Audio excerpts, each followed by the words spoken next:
Welcome to today's video, Leviticus 19 verse 18 explained. Thou shalt not avenge, nor bear any grudge against the children of thy people, but thou shalt love thy neighbor as thyself. I am the Lord. This verse from Leviticus is one of the most well-known commandments in the Old Testament, and it carries a deep message about how we should treat others. It is found in a chapter where God is laying out the rules and principles for holy living among His people, Israel. The focus of this commandment is not only on avoiding negative behavior but also on actively practicing love and forgiveness. The first part of the verse says, "Thou shalt not avenge."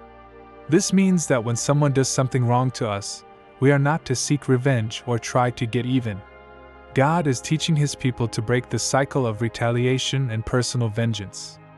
In a world where the desire to pay back wrongs can be very strong, God calls His people to rise above that instinct. Revenge only leads to more hurt, division, and conflict. Instead, God wants us to leave judgment and justice in His hands. The next phrase, "nor bear any grudge against the children of thy people," speaks about harboring resentment and bitterness in our hearts. Sometimes, even if we do not take action to get revenge, we may still hold on to anger or grudges against others. This commandment warns us against keeping those negative feelings inside. Grudges can poison relationships, damage communities, and keep us trapped in the past. God is telling His people to let go of bitterness and to forgive those who have wronged them. But the verse does not stop with telling us what not to do. It gives a positive command: "Thou shalt love thy neighbor as thyself." This is a call to action. Loving your neighbor means caring for others, looking out for their well-being, and treating them with the same respect and kindness that you would want for yourself. It goes far beyond simply not harming others. It challenges us to actively seek their good. This kind of love is not based on feelings alone but on a choice and a commitment to live in a way that reflects God's character. The phrase "as thyself" is important. It reminds us that everyone values themselves and wants good things in life. God is saying we should desire those same good things for others, not just for ourselves. This includes showing patience, understanding, and generosity.